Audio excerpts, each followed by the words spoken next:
Il y a une personne sur trois Oui, qui est touchée par le manque d'eau sur la planète. Qui n'a pas accès à l'eau potable.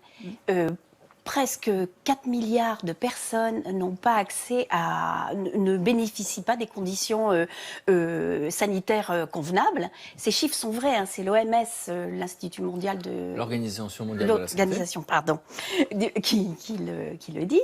Et 3% de l'eau... Simplement 3% de l'eau est douce sur notre planète, 3% seulement. Et donc, que faire quand on Je sais pas, Sonia et Zinedine vont trouver une solution. On vous a invité à déjeuner, maintenant il faut sauver le monde, c'est parti. Non mais déjà, à partir du moment où l'eau est devenue un objet de commerce... Et ben voilà, c'est ça. C'est exactement ça. C'est comme l'air, un jour Mais ou dessaler, l'autre. ça coûte encore plus cher que... Ouais. Ça coûte très cher de dessaler. Et il y a un Italien, en 2012, qui a eu une idée, comme ça, c'est un passionné... Comment c'est l'idée? Elle est oui, un peu bizarroïde. Hein. C'est un passionné de plongée sous-marine. Ouais. Et il s'est dit un jour, pourquoi ne pas planter, ne pas faire pousser des plantes sous la mer? Et oui, et ben il l'a fait. Eh bien si, ça, c'est possible. Il a baptisé ça le jardin de Nemo, en hommage au capitaine Nemo de Jules Verne. Et en quoi ça règle le problème? Eh bien parce qu'on va faire pousser des choses et On relance la flore faut que je vous montre les images. On regarde les images. Regardez les images, je vais vous dire. Alors, ils ont fabriqué des cloches comme ça, toutes ces équipes, qu'ils ont mises au fond de la mer, attachées, comme vous pouvez le voir. Et ce sont des ballons de plastique, en plastique transparent. Voilà, là vous les voyez, ils ont mis des petits pots avec de la terre et des graines. Ces sphères se remplissent d'air en descendant, en coulant au fond de la mer, donc il y a de l'air. Il y a de l'eau aussi qui se condense et qui tombe sur les plantes. Ce sont des plantes de quoi? De salade?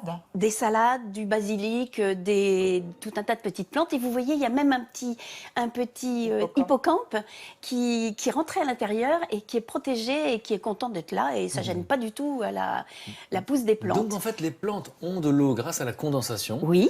Donc de l'eau de mer. Mais... Non. C'est la propre eau douce de la plante, en fait. Voilà, c'est ça. La rosée, la fameuse rosée qu'on a sur les Voilà, et ça tombe sur les plantes. elle revient sur les plantes et c'est Merci. celle qui les permet. Donc, Un circuit fermé. C'est ça. Voilà.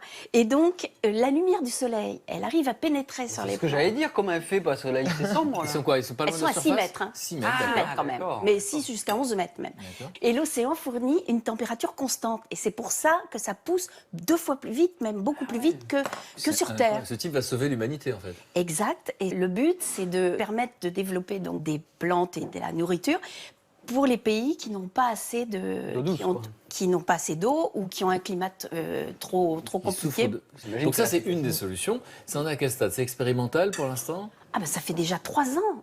Et ils développent de plus en plus ça et ils sont très contents d'eux. C'est l'avenir de l'agriculture, moi je vous dis.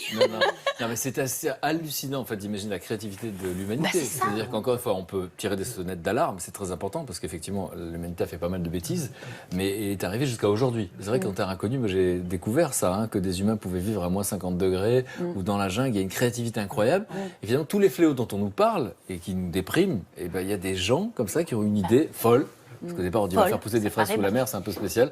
Et le gars le fait. Oui. Donc des gens comme Édouard, comme ce garçon, le prénom du garçon, le grand Guillaume. Guillaume. le Grand. Guillaume Legrand ou cet Italien. On n'a pas dit son Il y a nom. un avantage. Sergio Gamberini. Sergio Gamberini. Il y a un avantage quand même à te faire dis pousser sous la exactement mer, qui, un je sais avantage pas qu'on son nom. n'imagine pas. Quand on fait pousser sur Terre, on est quand même soumis aux aléas, aux insectes, aux prédateurs, au climat. Éventuellement, il peut y avoir, je sais pas moi, une tempête ou autre.